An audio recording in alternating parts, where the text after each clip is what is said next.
round of applause. Clinton Portis, everybody. Nice big round of applause.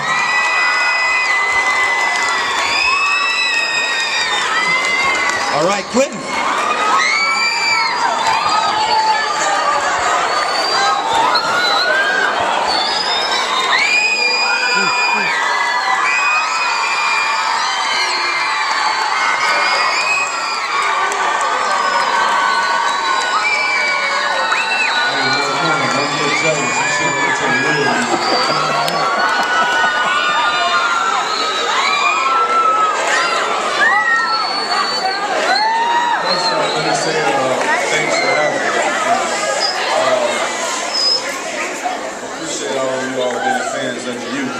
I'm not sure you all knew this last man to speak, Robert Smith, but you know, I just want to give him congratulations. You know, Robert Smith never did it for you, man. I know you never do this, but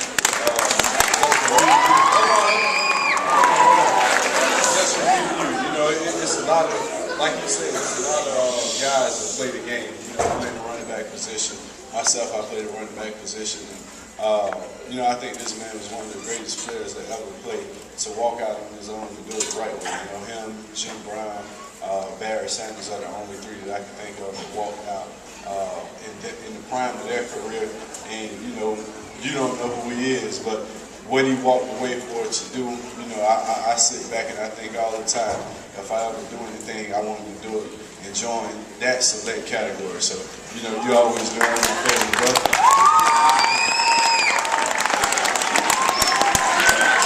All right. I missed out on Mark Warren's conversation. My driver this morning circled around McDonald's like 5 times, so we got here a little late. For myself, I did attend the University of Miami. I was just sitting up here today thinking about that this is 6th through 8th grade, and my mind frame at that time, 6th through 8th grade, you know. A lot like they said, everybody wanted to be bad, everybody had the idea, and you know, I thought I was taller than you guys back then, but actually I wasn't. You know, in the 6th, 7th grade, I thought I had it all figured out. You know, I was the smartest kid in the school, the teachers couldn't tell me anything. I was running with the wrong crowd, a couple of my partners carried guns in school, a couple carried drugs, and here I was, you know, I didn't carry the gun, and I didn't have the drugs on me, but it was running with the wrong crowd, and I could have easily went the wrong way. Luckily for me, it was always that intuition of staying out of trouble, and I'm sure you guys go through the same thing, you know, being in this neighborhood in Miami. I'm sure you know a lot and see a lot, so I think this is the time in your life, you know, you start making questions. I mean, you start making decisions. You know, you get into high school, and that's really the time that makes or break you, you know, depending on how you take it. But I think this is the time that, you know, you really give into peer pressure. You start trying and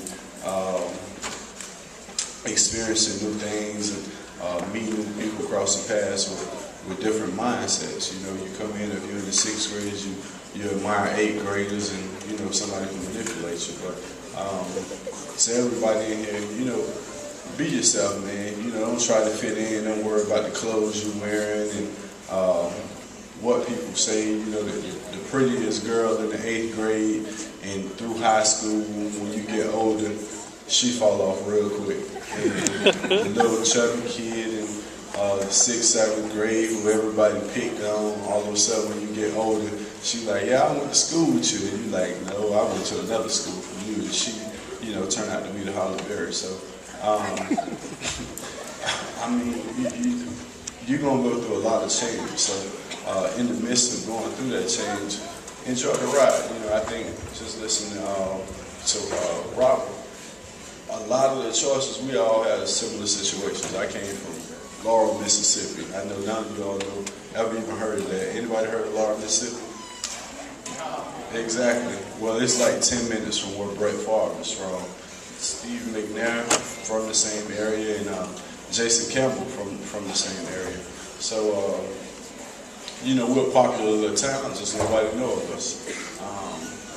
For myself, I came from a family background that included a lot of drugs. All my family was drug dealers. My brother did 11 years, just got out of prison. Another one of my cousins got killed. A couple of my uncles been in prison, in and out. So my background is similar to y'all's. And, you know, fortunately for me, I never experienced drugs, never played around with drugs, never sold drugs. Well, I sold weed for like 2 days in high school. It was the scariest thing I ever done. And, you know, the day that I gave it away, the principal came and got me and, you know, told me I was the biggest drug dealer in school because I was so nervous. I think I had like $130 worth of weed, and I sold it to a dude for $27. That was my first sale, my only sale, and my last sale. And, from that point on, you know, I think I got my mind right that I wanted to be a success story in life. Like he said, success isn't determined by money. It's determined by being able to look yourself in the face at the end of the day and know you did it the right way. And for myself, I feel like I did it the right way. Left high school, went to the University of Miami. Everybody knew the story there. We put the youth back on the map, so they got to be doing a part 2 of that series that they just had out. So I hope you catch it and they put me on it. Went to the NFL. Went to the Denver Broncos. You know, I was a second round pick, and you know, I remember on draft day talking to Coach Shanahan and pretty much telling him that I was paying out to be the best player that came out of my draft class. And, you know, he smiled and, yeah, we're glad to have you. You know, I don't know if he took it serious. And I remember playing for those 2 years in Denver with the biggest chip in the world on my shoulder, with the determination to prove that I was the best in that class. And all of a sudden I got traded to the Washington Redskins, and another Hall of Fame coach and Coach Joe Gibbs, and it was great. You know, had some pals come along, and I remember our first draft, convincing Coach Gibbs to draft Sean Taylor over Kevin Winslow, and I mean, it was a wonderful time in Washington, you know, and I think we experienced hardship in losing Sean, and then Coach Gibbs kind of walked away, so had to go through having another coaching staff, and we got Coach Zorn, and you know, in the media, my relationship always been rocking with Coach Zorn, but it wasn't as bad as people make it out to be.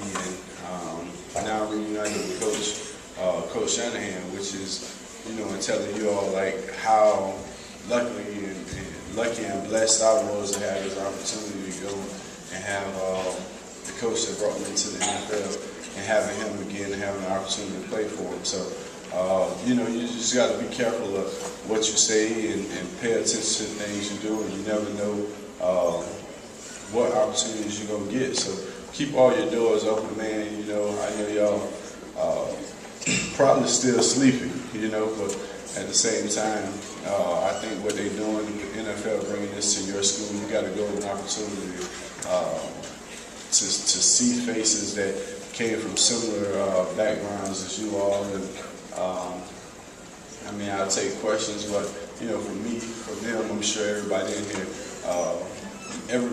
not going to be successful, but you know, if 10 or 20 y'all can go on to do things the right way and, you know, get all the money you want to get, don't think it's going to be money that make you. You know, go out and enjoy yourself, have fun, appreciate your classmates, and like you said, don't be in a rush and grow up fast. Once you get 21, there's nothing else to do. You know, party and get old quick, and